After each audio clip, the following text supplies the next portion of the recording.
Selanjutnya Majelis Hakim akan mengambil putusan, yaitu pada tanggal 13 Februari.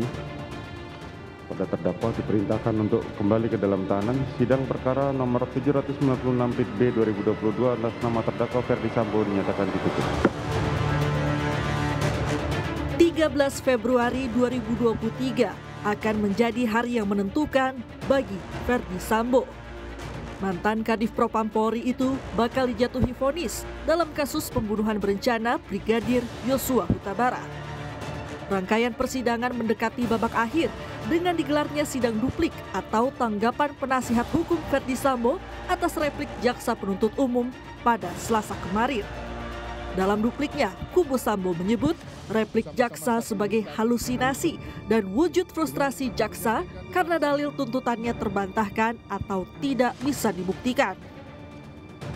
Tanggapan penuntut umum demikian terasa sangat menggelikan sekaligus menyedihkan karena dilandasi argumentasi yang bersifat halusinasi.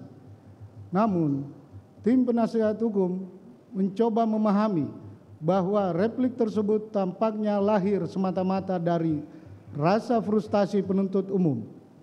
Penuntut umum terlihat frustasi karena semua dalil tuntutannya terbantahkan dan sialnya lagi di saat bersamaan tidak mempunyai bukti dan dalil yang cukup untuk menutupinya. Tak hanya itu, kuasa hukum Ferdi Sambo juga bilang jaksa hanya bersandar pada kesaksian Richard Eliezer sebagai bukti persidangan untuk mendakwa Sambo tanpa didukung alat bukti atau kesaksian lain. Dalil kedua penuntut umum ini merupakan dalil yang runtuh dengan sendirinya. Sebab pertama, di saat yang bersamaan penuntut umum semata-mata hanya menggunakan keterangan saksi Richard Eliezer Pudiang Lumiu yang berdiri sendiri dan melanggar ketentuan pasal 185 KUHP.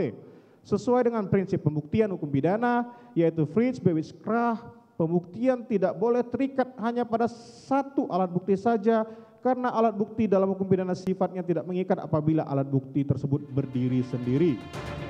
Tim kuasa hukum Ferdi Sambo bahkan menyoroti keterangan Eliezer yang tidak konsisten soal penembakan. Menurut kuasa hukum Sambo, keterangan Eliezer berubah sebanyak 7 kali di depan penyidik. Keterangan-keterangan saksi Richard Eliezer Pudiang Lumiu yang inkonsisten tersebut telah kami tuangkan dalam matriks komparasi keterangan saksi Richard sebagaimana yang dapat dibaca pada transkrip verbatim video bukti B46 dan video bukti B49.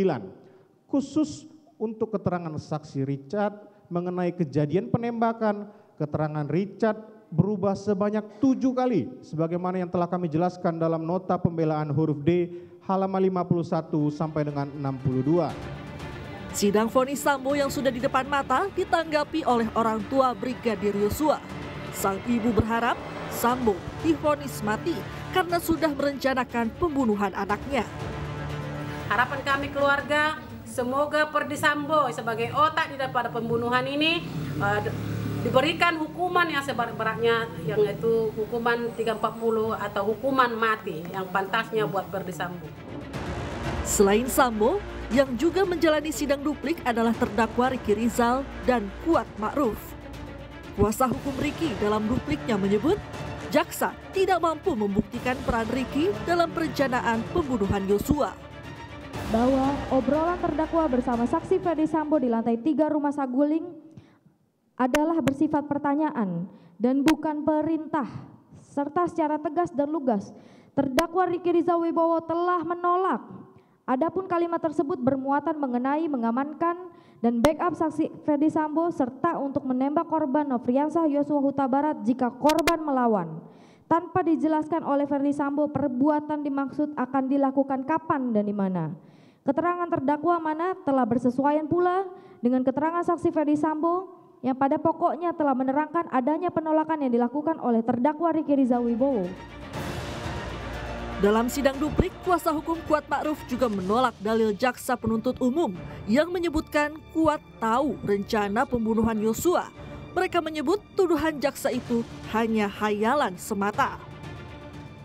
Sedangkan fakta lain terungkap, saksi Ferdi Sambo baru mengetahui peristiwa yang sebenarnya yang dialami oleh saksi Putri Chandrawati setelah saksi Putri Chandrawati bercerita dan mengkonfirmasikan bahwa saksi Ricky Rizal Wibowo dan saksi Richard Eliezer Pudiang Lumiu, apalagi terdakwa saksi Ferdi Sambo dan saksi Putri Candrawati telah membantah di muka persidangan tidak pernah ada pertemuan di lantai 3 Rumah Saguling.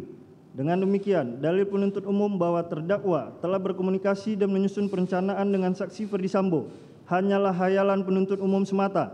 Oleh karenanya, mohon Yang Mulia Majelis Hakim menolak dalil tersebut.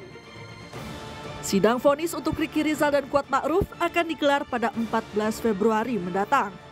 Apakah hukuman bagi Ferdi Sambo, Ricky Rizal, dan Kuat Ma'ruf akan sesuai dengan tuntutan jaksa atau lebih ringan? Semua akan terjawab di sidang vonis nanti. Tim Liputan Kompas TV.